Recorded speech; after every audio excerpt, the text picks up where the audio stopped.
And welcome to the Geek Galaxy Weekly Show. How's everybody doing this week? Good. Pretty good. Are you asking us or are you asking them? I'm asking everyone. How's everybody doing out there?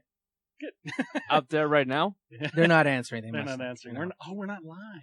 That's why. Before we get right into today's episode, It's like you've never been here before.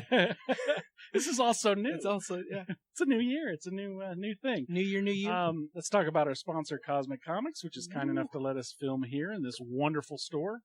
Yeah. What does Cosmic Comics have? Well, we have comics, right? For sure. We have It's old in the title, comics behind me.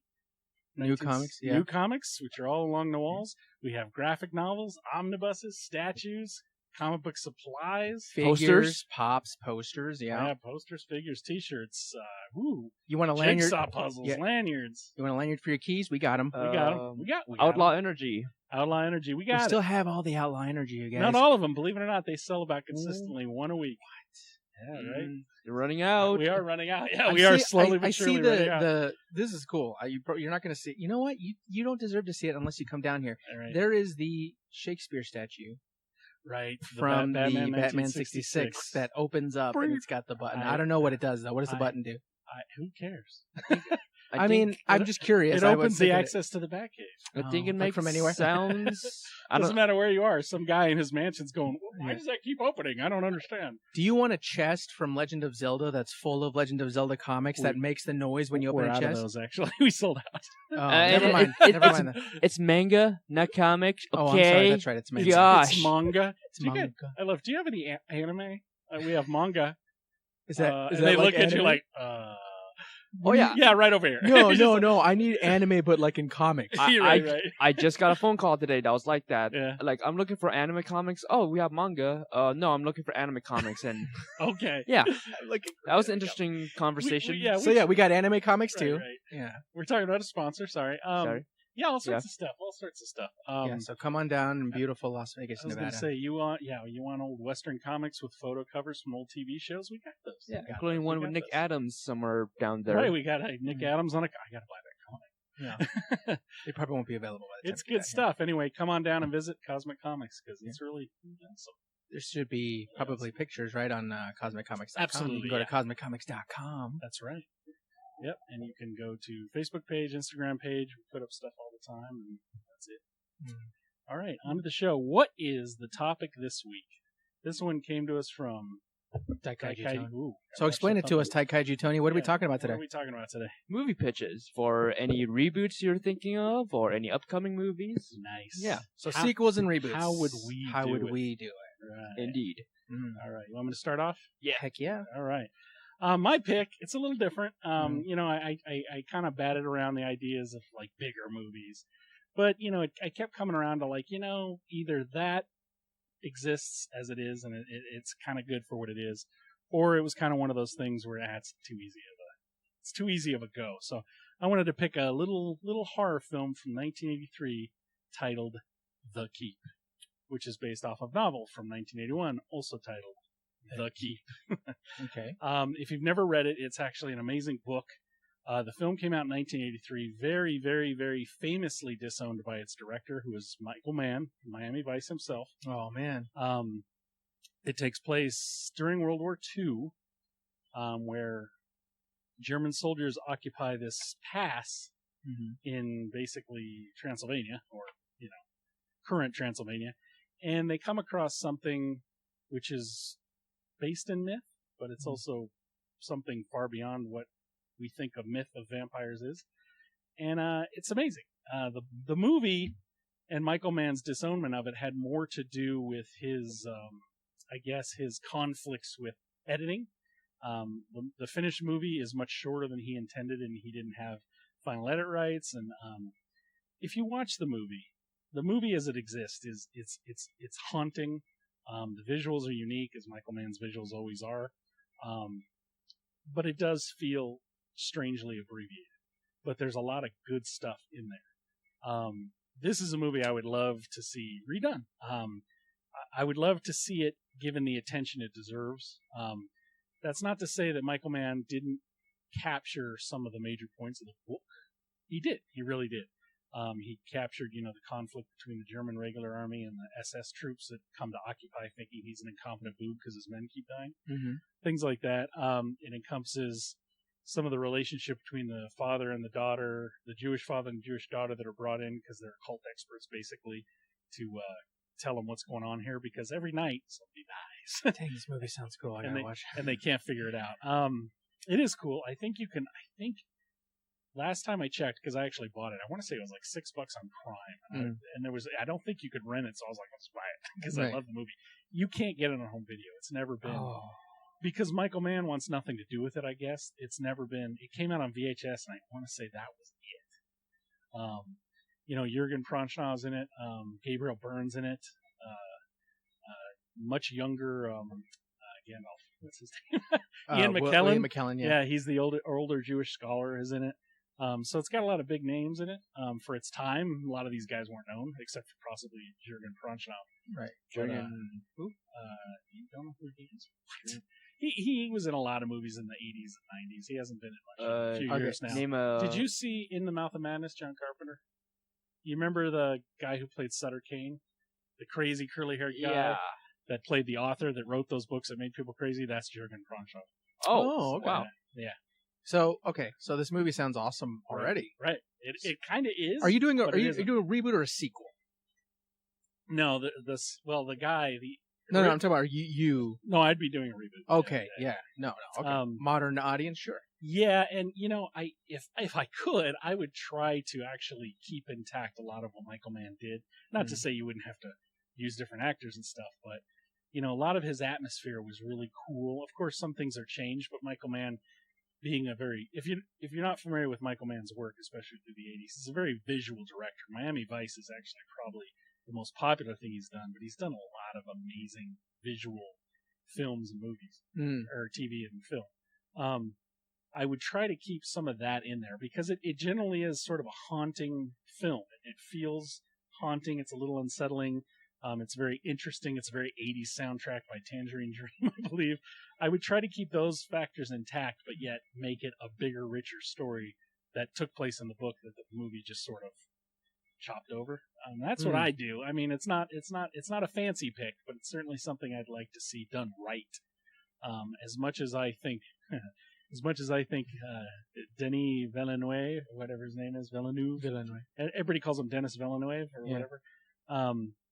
I think he's overrated as a director, but I think he's probably best suited for that type of film. So you'd bring him back. If I was pulling the purse strings, I would say, hey man, I'd like to see this made, and I'd like to see you direct, and go from there and see what comes out. Because I think he's probably the best for that. Anyway, that's my reboot. Okay. Who wants to go So here's my question about this. I'm guessing I'm assuming that the movies we talk about, right, or we would have complete control over what happens. Like there's no studio involvement type deal. Well, you know what I mean? Like there's like a dream kind of thing. Okay. I see. Okay. I mean, there's still other people at play. You got to put the right people in the right parts. Right. Yeah, I just don't want to have this great idea for a movie and then someone you got to fit in a Duracell plug in the keep. That's screwed. You know what I mean? My flashlight's not working. Because you don't have Duracells. From 1943 or whatever it is. Yeah. No, nothing like that. Any questions about the keep before one of you guys jumps in? So now when you say, what is, when they get to the keep? Right, yeah, what is the keep? It's kind of when they first come up to it, even in the book and the movie, it's kind of this weird hole-in-the-wall castle. Mm-hmm. It doesn't make sense. Even, I want to say the German officer, Bormann, I think is his name. The first thing he remarks is why is this here? It doesn't really protect anything. It's not, because he's thinking of a traditional castle. If somebody came through here, that the keep is on the other side of the river from the town. It doesn't protect anything. It's not big enough for people to necessarily move into. It looks like it's meant to hold something in, which, foreshadowing, that's exactly what it's designed to do. It's meant to hold something in. I think he even remarks that when he first sees it, he's like, all the small rocks are on the outside, and the deeper you go, the bigger the rocks that make it are, which that doesn't make any sense to him. So it's just kind of this, it's a hole-in-the-wall castle, kind of, that's out of the way and doesn't make any sense. The reason why they stationed there, they weren't planning to station in the keep. They just had to guard the pass. And they saw the keep and were like, well, that's a great place to camp. and he's a German soldier. Yeah. But he's a soldier. He's not an SS. He's not, as a matter of fact, in the book and in the movie, he's really disillusioned by he's this is what I enjoy about the book. He's a real person. Mm-hmm. And he likes that sort of Germany has become proud again, and they've been proud of their heritage and stuff. But he's starting to become really disillusioned with the Nazi political party, because you got to remember at this point, they didn't know what was happening with Jews. They didn't know all these things that were going on. And that's the thing. I don't think a lot of people know that Nazis were bad. Just in case you We didn't have know. a real problem with Nazis equaling bad. He was not a fan of Nazis. Right. And the guy who comes to basically tell him he's incompetent happens to be a man he served with in World War I when they were both teenagers. And that man had an incredibly cowardice act. So, he could never... There was always this dynamic where he was an outranking SS officer, but he could never really get one over on Vorman because Vorman knew the truth about him. Deep down, he was just a coward. Would you bring back Ian McKellen?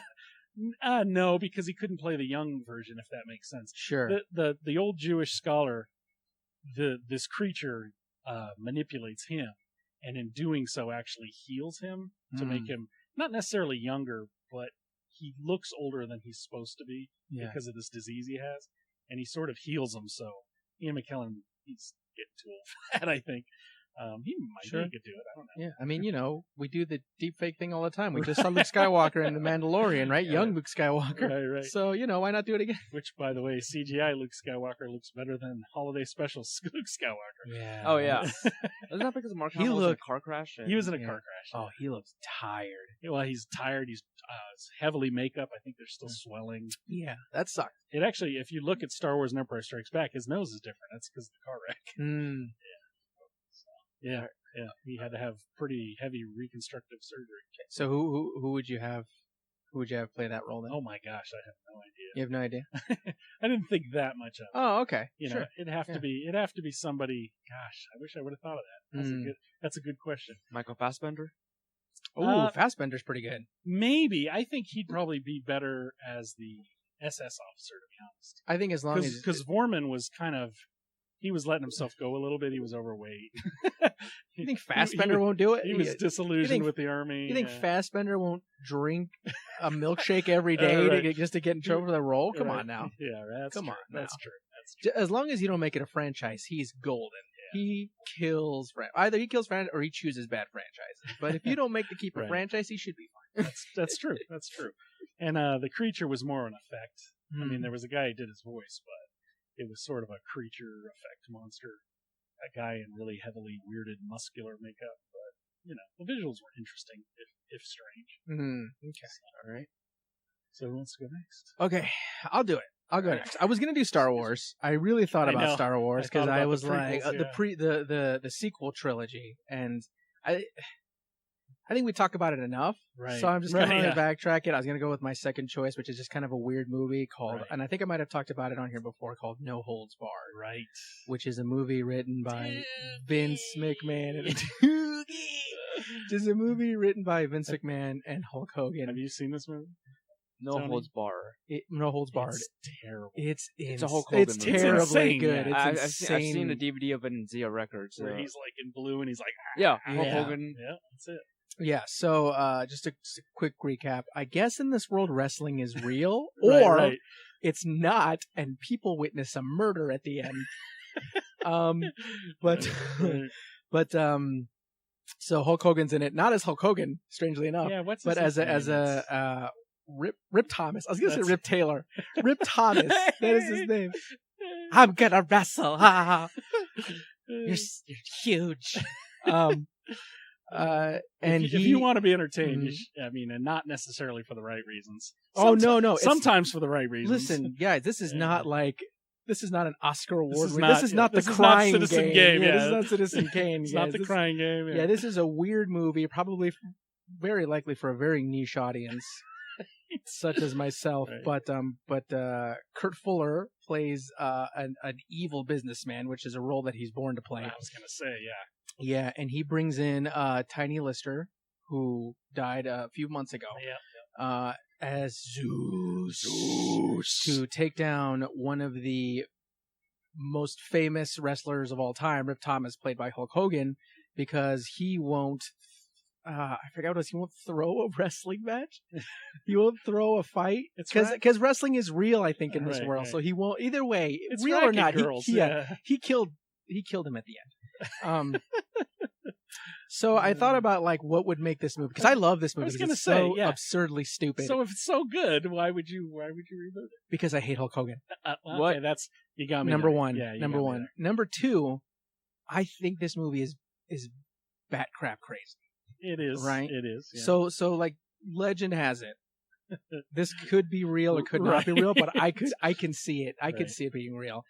Vince McMahon and Hulk Hogan wrote this in about 2-3 days, locked in a hotel room, and some say with a bunch of cocaine. And it's believable. It's believable. If you see it, it is absolutely believable. That story is 100% believable. Yeah, and they banged out a script in like 2-3 days, and this was the product, and they financed the movie and everything. And now keep in mind, this is the 80s this when is this is like WWF at its peak. Right. So they have the money to make this movie. And pre-Attitude Era, or maybe the beginning of the No, it's way pre-Attitude. Is it? I don't know when that started. Yeah, Attitude Era started in like late 90s, mid-late 90s. So this movie's already crazy good. Crazy bad in a good way, I guess is the best way to put it. So the few things I would change are this. One, right. I would give Vince McMahon 24 hours to bang out a script. You would let him write it still? Yeah. Oh, yeah. Oh, yeah.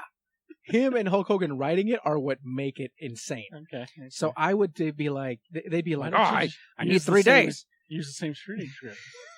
The what? Use the same shooting script. Yeah. Just don't even involve them. Just use the same script. No, I feel like they could bang out something a lot crazier in a day. Right? So like I'll be like, can you write me a script, Vince? And he'll be like, sure thing, pal. I could probably do it in 3 days. And I'll be like, you have one.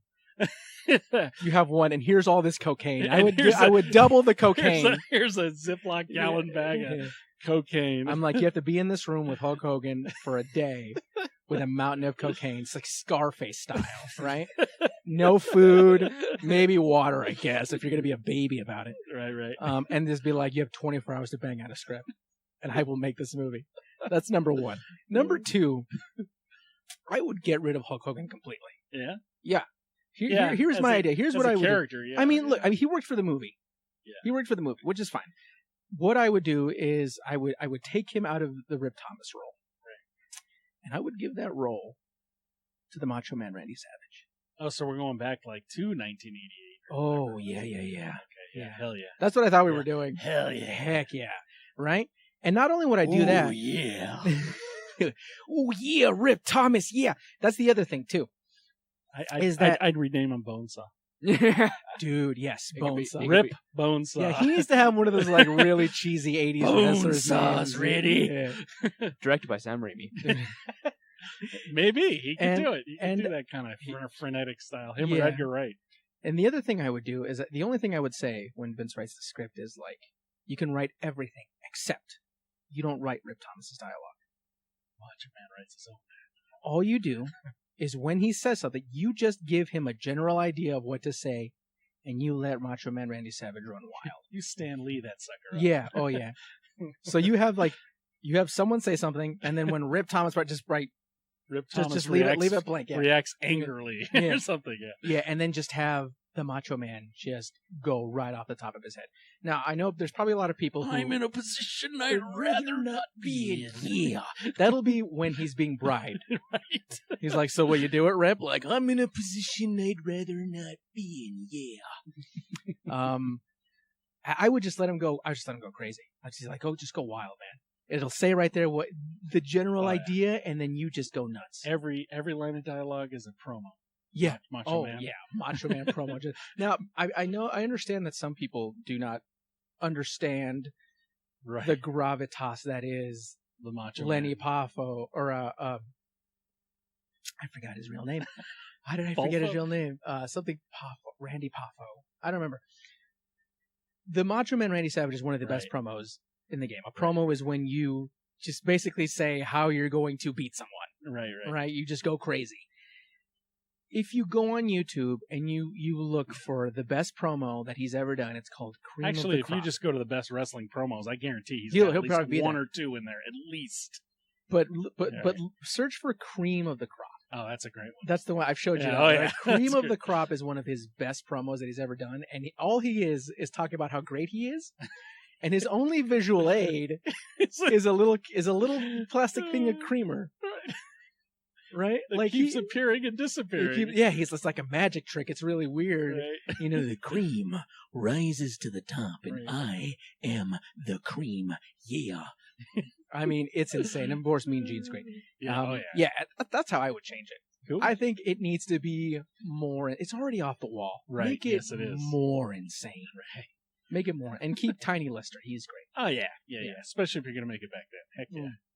All right. Yeah, that's how I would do that. Nice. Any questions for No Holds Barred? Questions, comments, concerns? I want to say I was 20 when that came out. 21? You saw it, right? Oh yeah, I saw it in theaters. Yeah. So I was in the military and I was overseas. So our theater basically showed a different movie every night, and it was all the new movies. So yeah, we went to almost everything that came out. Nice. We're like, you want to go check out the movie? Let's go check out a movie. And you watch get a few beers and you go watch a movie. Yeah.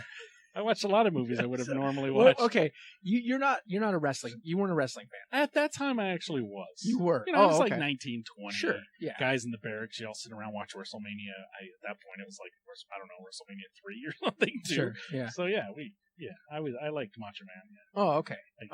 Well, like, what did you think when you saw? Oh, that movie was bizarre. I just remember thinking, like, what in the hell is going on with this movie? Yeah, it's strange. Whoa! Well, like one of the weirdest scenes is when he there's this woman, she's gorgeous by the way, and she's supposed to try to convince him to turn over to the dark side, and she ends up falling in love with him because he's like the most clean cut, super. He was so desperate to be loved in that movie. Yeah. Oh, that's Hulk Hogan all the time. That's Hulk Hogan all the time. Well, I do have a question. Yeah. So the writer would be the same, but who would be the director? Whoever directed it. Whoever directed it the first time. I'm trying. I don't even know who directed it. Yeah. No, I didn't look that part up. Thomas J. Wright. I'm looking right. Who also directed one of my other favorite train wreck movies, Howard the Duck, and Beverly Hills Cop. Oh, right. Actually, no. Actually, he didn't direct that. He was part of the crew. Oh, okay. But and he was part of the crew of Howard the Duck. He didn't direct Howard the Duck. But, I mean, you pick up where you're at, right? Like you're on the set of Howard the Duck. You're like, yeah, this is how movies are made. I can direct a film. I can direct a movie. Sure. Well, it's not. I was going to say it's not that movie demanded a Citizen Kane level of directorial skill. No. I think just anyone. You just had to capture the action. I think that's it. I think anyone fresh out of film school could have directed that movie. It didn't take a lot, but it's insanely like dumb and fun, and that's why I enjoy it. But cool. Yeah, I mean, Any more questions before we move on? No. Are you sure? Yeah, I'll answer all your questions. Let me tell you something, Daikaiju Tony. Let me tell you something. You don't question the Macho Man. Yeah, the Macho Man questions you. That's him. The Slim Jim guy. All right, Tony, what do you got? Slim Jim guy. All right, so this pitch is a reboot-ish for two niche, I don't want to say series, but one of them has one of them's two movies, but the other's not. But Pulgasari versus Young Gary. Wow. Wow. And the method of how... Wait, hold on. Was this a movie? Pulgasari is a movie, yeah. No, I know. The story no. that? Oh, yeah. Oh, yeah. Okay. I know Pulgasari. I know the younger... And I'm talking... This is a sequel pitch. Oh, I see. Oh, okay. Yeah. We were doing reboots. I was like... Sequel-semi-reboot for Young Gary. Oh, okay. Because the Young Gary that Pulgasari shall fight will be the 2001 Young Gary that's like horribly CGI'd, and the movie, its budget was so big that I think the South Korean government partially funded it. Wow. And it was supposed to have suits and miniatures and all that, but in the end, the director decided to scrap all that for CGI. Really? It was North Korea, right? Wasn't it North Korea? Pulgasari was North Korea. Pulgasari, right? And Young Gary was South Korean. Oh, okay. So here's the thing. Who would finance the sequel? North Korea, Kim Jong-un. Kim Jong-un. Yeah, and the director. He's got to kidnap a director. The director. It's not legit. Yeah, who would you want him to kidnap for this movie? Shusuke Kaneko and Shinji Higuchi. Okay.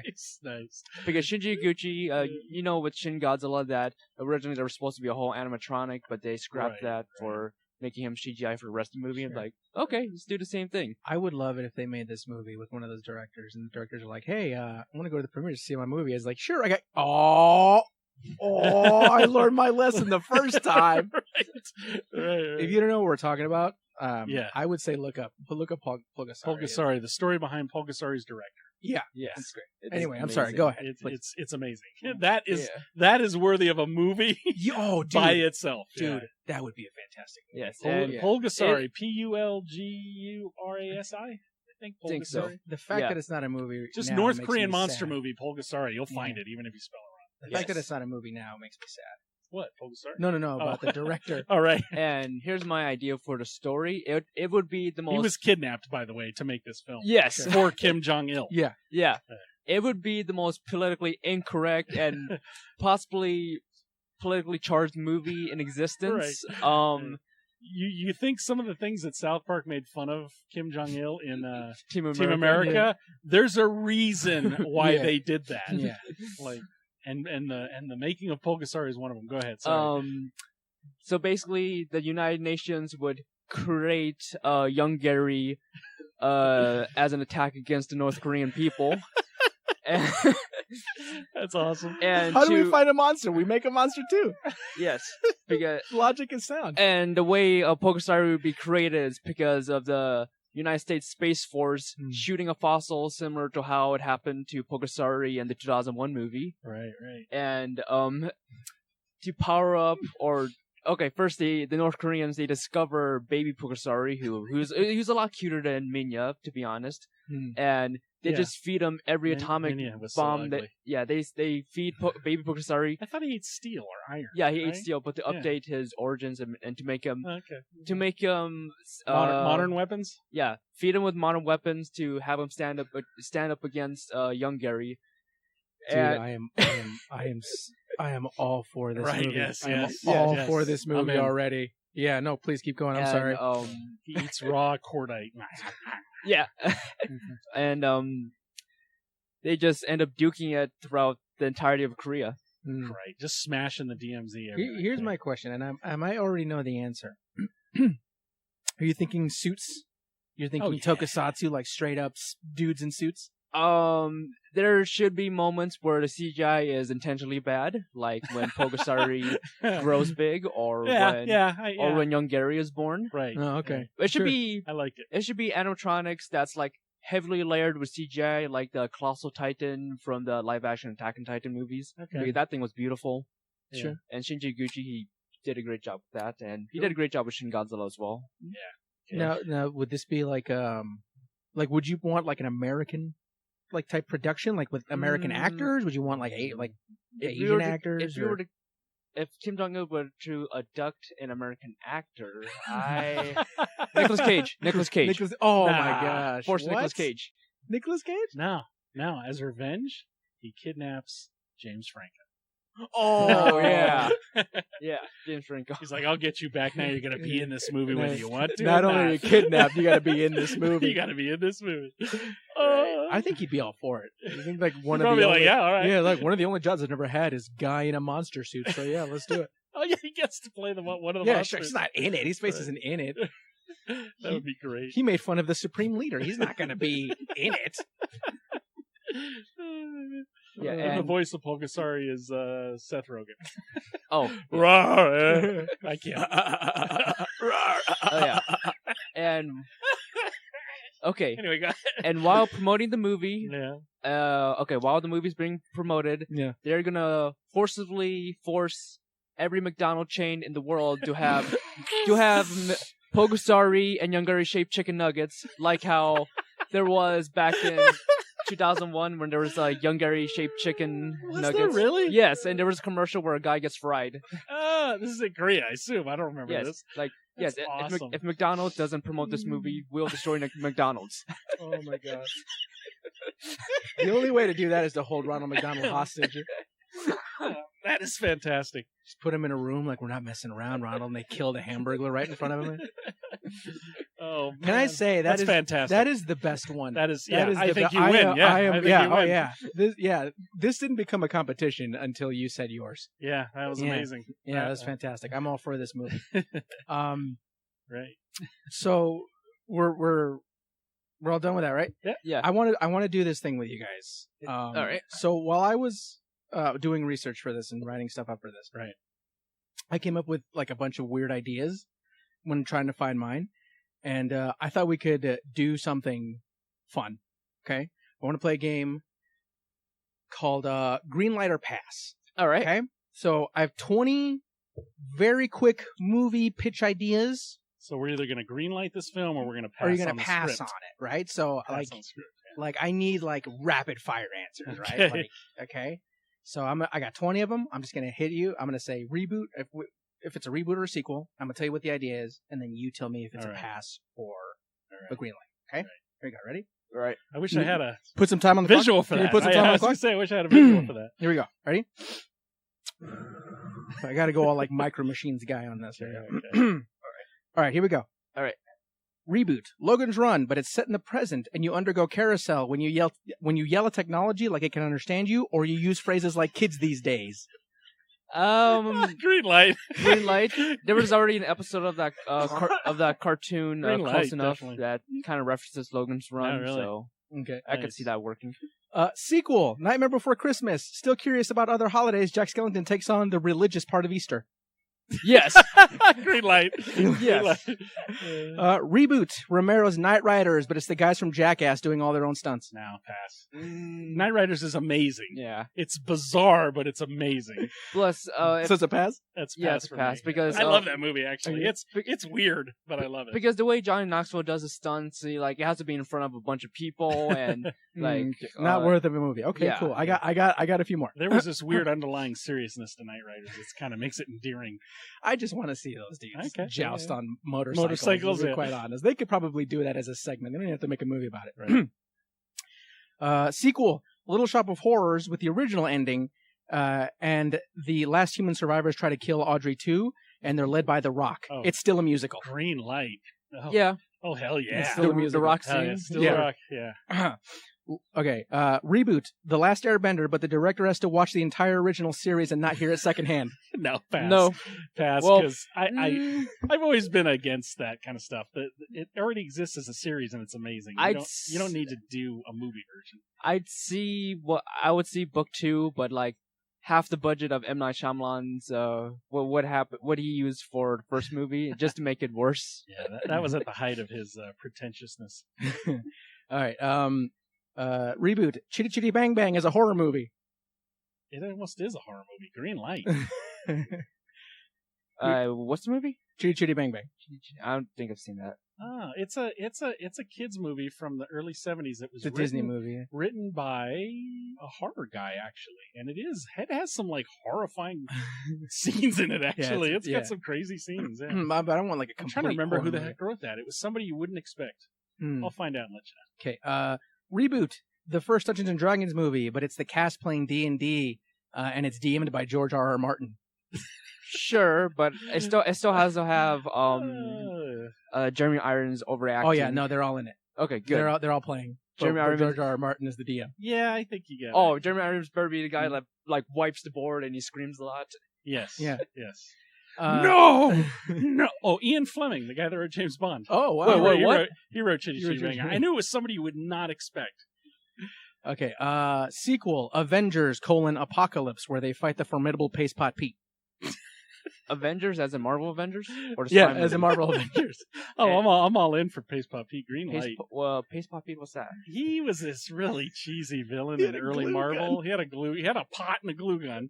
He actually became a villain called Binder, which still wasn't much. I think it was Binder. He still wasn't terribly intimidating, but he was more intimidating. No, he's just kind of like a weird, he like Frogman? C-list character. Huh? Is he like Frogman No, in Marvel? no, he was the guy with the glue gun, basically. So he's like Condiment King in DC. I guess, yeah. Sort of. Okay, reboot. Howard the Duck. Leah Thompson's still in it, but there's a real duck. If Leah Thompson was still young, I gotta maybe. pass. I gotta pass. I don't even understand how that would work. All right, sequel, Inside Out, but it takes place in Jeffrey Dahmer's head. Yeah. I'm in. Green light. What is green light? Okay, sequel, Jaws 5, the shark can teleport into any pool, but he mistakenly teleports into the Rock's pool. Sure. Yeah, I'm in. Green light? Okay. Green, yeah. That's bad. The Rock's pool. It's The Rock. He's not playing a character. He's The Rock. He's The Rock. Sequel, Election 2, but this time Tracy Flick is running for president against Donald Trump. Oh, yeah. Okay. Yeah? Okay. Yeah. Green light, definitely. That movie's amazing. If you've never seen Election with a young Reese Witherspoon and Matthew Broderick, it's a great movie. It is a fantastically under the radar movie. Yeah. Holy crap! Yeah, especially nowadays, it's even more relevant. Reboot, Labyrinth, but Jareth is played by Post Malone. No. Pass. You don't know. The kids will love it. Reboot, Warcraft, but this time it's a Twitch stream of Paula Patton playing Warcraft. Wait, who? That's a movie? Wait, who's Paula Patton? Warcraft? No, I meant somebody just streaming. Yeah. The movie is a 2-hour stream of Paula Patton playing Warcraft. Who's Paula Patton? Paula Patton plays the I forget what her name was. She plays the female orc. Orc from Warcraft. I mean, if the streamer was Tyler One and he has a rage attack every time something bad happens, then yeah, I'd watch that for 2 hours. That movie was, and I do love the director. I love, which is David Boy's son, coincidentally. He also directed Moon, which is a fantastic film, but that movie was just way too ambitious. That's a no. That's pass. That's a no on watching Paula Patton play Warcraft. Pass. Okay, I gotta pass. Yeah. I'd watch Bella Daphne play World of Warcraft. There you go. Everyone knows who she is. Okay, reboot, Aragon, but it's good. Yes, green light. You mean Dragon Star Wars? Aragon? Yeah, but it's good. I thought Aragon was okay. I still have it on DVD, but the plastic is still like wrapped up and it's still shrink wrapped. Yeah. Sequel, Pacific Rim 3, The Monsters Get Robots 2. Wait, what? I think they did in 2, actually. I didn't even watch 2. Oh, so yeah, they kind of did in 2. Did I pitch 2? Did I just pitch the second movie? I think you did, yeah. Oh, man. Yeah, and there's already going to be an anime. 2 was so forgettably dull. Okay. Yeah. But it had the most craziest ideas, though. 2 had the craziest ideas. It had a lot of ideas that they never executed very particularly well. Or did at all. Yeah. Okay, sequel, Con Air 2, in space. Wait, what? Con Air 2, in space. Con Air? Didn't guy, what's his name? Yeah, no, I know what you're talking about. Yeah. But no, it wasn't as good as Con Air. Just imagine Con Air in space. What's Con Air? Wow. Yeah, you're hitting movies before this guy was born. I'm sorry. Con Air is it's it's a Nicolas Cage movie film, where they have a plane that transports. Is it the one where Nick Cage is like he's fighting over stuffed bunny? Yeah. For his daughter. Yeah, it takes place in Vegas. Yeah, in space. Yeah, in space. Green light. Yeah, green light. Okay. Harkens back to the old whatever his name, whatever that director producer team was. Even though I think one of them's dead. I got Michael 2 more. Bay and somebody else. That's right. Michael Bay was part of that. Yeah. Okay, I got 2 more. Sequel, Game of Thrones, but we follow Arya Stark as she sails west to a land where bad 80s sword and sorcery movies take place. Bad 80s sword and sorcery movies like Conan, Barbarian Queen. Well, that's not bad. Conan wasn't cheesy. I guess you're talking like cheesy. Ator the Fighting Eagle, Deathstalker, Hawk the Slayer, yeah. The Red Sonja movie. Yeah, Red Sonja, yeah. Yeah, I'm in. Yeah, green light. Okay, yeah, green light. Last one. This one's my favorite, actually. Last one. RuPaul. Reboot. Willy Wonka. A dark film that follows Uncle Joe's plot to overthrow his nephew and take over the chocolate factory. After doing so, the film takes a sequel, right? Yeah, I'm sorry, sequel. Excuse me.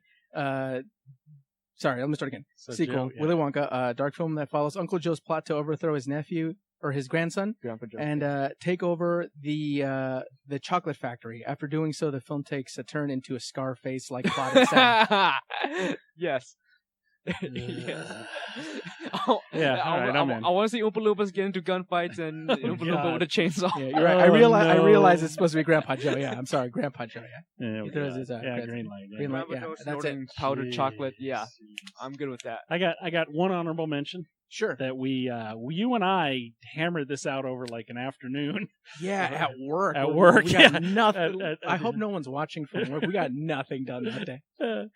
But we reworked the third act. I'm gonna be brief about it. I'm not gonna go over everything we talked about. But we reworked the third act of Rogue One because the ending of Rogue One I felt was just bleh. Where everyone dies? No. Everybody still dies. Okay. Yeah. It was just.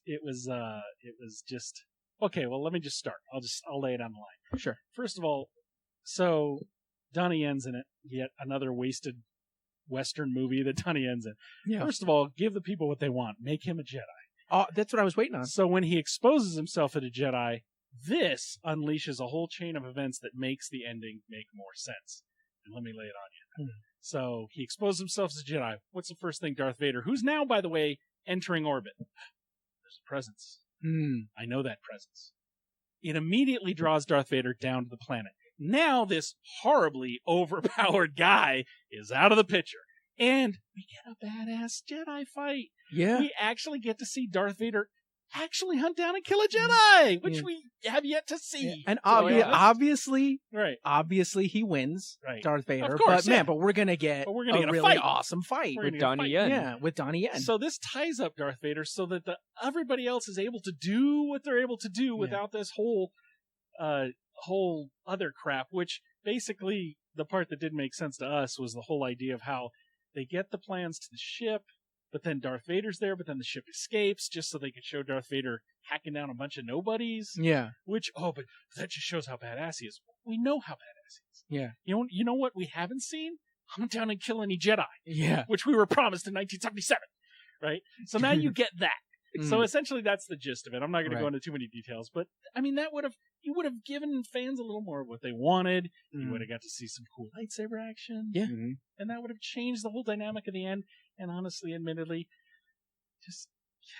I'm CGI Carrie Fisher just now. Oh no! Yeah, no. You can show the backside of her head or something. No. Yeah, or maybe at a distance, like she's receiving the plans, but don't bring her into the plot. Her daughter looks an awful lot like her. It could have just been her because it was it her?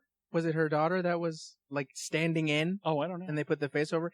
Either way, it could have just been the daughter just playing. But the way it was framed, like you just see the backside of her head. I'm like, okay, and then the camera starts moving to her face. I'm like, oh, okay, fine. Basically, the whole thing could have changed if Darth Vader sensed that he was down there, it would have changed the whole and dynamic went of down there, and they had a fight. Right. Like that would have been fantastic. It takes him out of the equation for everybody else and gives fans what they want. Yeah, a badass scene with Darth Vader. And I mean, well, this is more of a personal note, but quit CGI-ing actors. Just hire somebody. Yeah. Anyway, that's a personal thing. But anyway, that's my honorable mention. Yeah, we hammered that out in a few hours. All right, we had a lot more detail, by the way. Should have wrote a whole damn script. Yeah, we should. I mean, it would have been the same for the most part. We just would have the third act would have been totally act. different. Yeah. All right. Anything else before we get out of here, guys? I think we've been going on a little long, but yeah, good. No, that should be it. Good. Yeah. Good. So if you like our reboots and sequels and weird ideas, rapid fire, give us a like. Sure. If you didn't like it, give us a thumbs down. Yeah, you know what you should do is you should put in the comments your pitch for a weird movie or your pitch for a weird movie. Yeah, we will answer it. I would like a 1 or 2 sentence pitch of a weird movie, and we'll let you know if we greenlight. We will or pass. answer it. Yeah, we will answer it. Yeah, absolutely. Excuse me. Sorry. That's all right. All right, guys. Let's get out of here. Yeah, we'll see you guys next week. See you guys next week. Thank you.